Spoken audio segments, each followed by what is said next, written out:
my channel, and today I'm going to have a full review on the NYX HD Studio Photogenic Foundation and alongside with the NYX HD Studio Primer Base. Today we're going to find out if this is a Woop or a Womp. I've been trying this foundation for about almost 3 weeks now because in the beginning my opinion kind of changed from the beginning to the end, which is why I do not like first impressions, because your opinion can always change on a product when you fully use it. Now first off, you can find NYX on NYX website or also on Ulta. I love that it's also available now in CVS stores. I'm not sure, I don't know if they have the HD foundation in stores right now for CVS. They're kind of limited on their supply.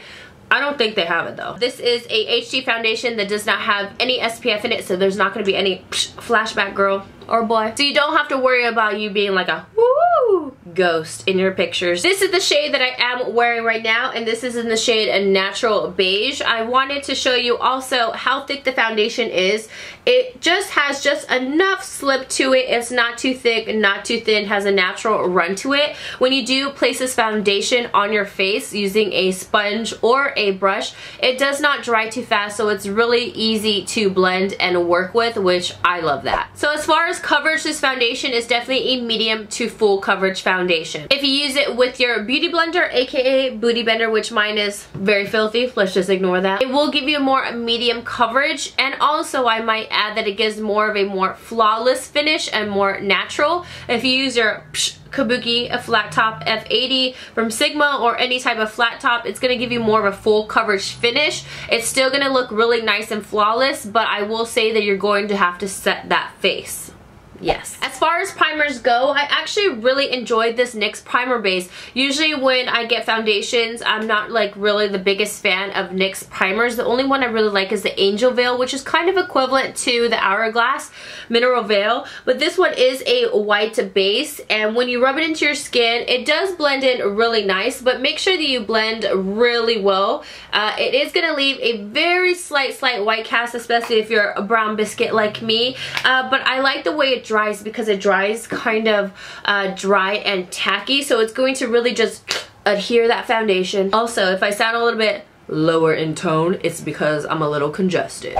Now with other primers, I did try it with the Benefit Professional, the Maybelline Baby Skin, and all the other primers I really enjoyed this foundation with. I think it works well with all primers, which is kind of surprising for me. But again, it depends on what your skin type is. If you want a more mattifying primer like the Smashbox primer or the Benefit Professional, that's really going to work for more oily skin people.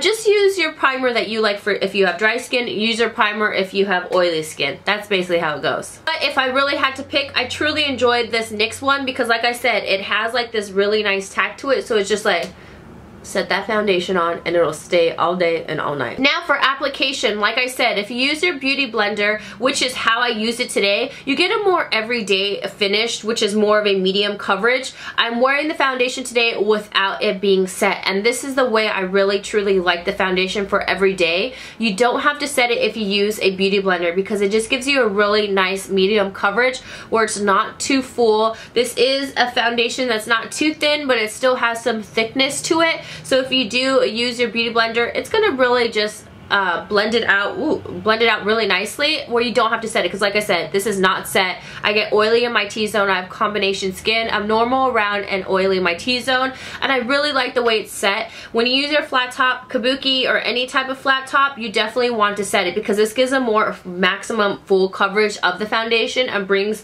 out the most coverage out of the foundation, and you definitely want to set it. That's just how it goes, because since it's more packed on, you definitely want to set that foundation, because it can get a little bit cakey if you put too much. So just know a little goes a long way. In the beginning, when I first tried out the foundation, I was using my flat top because I love using my flat top. But I will say, when I was first put it on, I was like, wow, I really need to set this. But afterwards, it still gives a really nice full coverage. I would really use a flat top Kabuki if you're into full coverage. Just make sure you're gonna know you're gonna have to set it, and then you can forget it.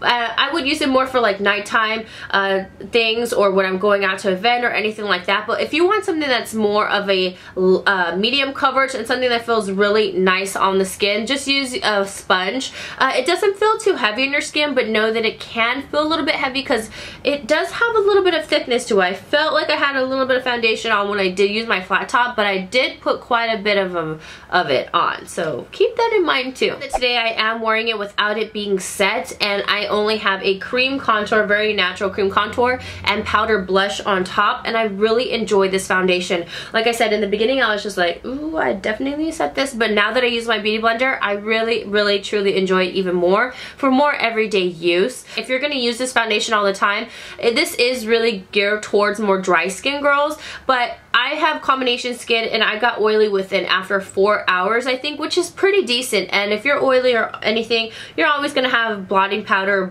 blotting sheets, blotting everything, okay? Blotting mitt, who knows what you have in your purse, but that just comes with the territory of having some oil, so it's okay if you just have to blot within. I really enjoyed it, so it just depends how you want to work with it. If you have oily skin, make sure you just use a mattifying lotion beforehand and also a primer, and if you're for dry skin, just do your natural thing, use your favorite primer, and you're good to go. So I give this a big Woop. I really enjoyed it, and I'm very surprised because at first, like I said, I was not the biggest fan, but now after using it for almost 3 weeks, bumpskis. So I hope you guys enjoyed this review.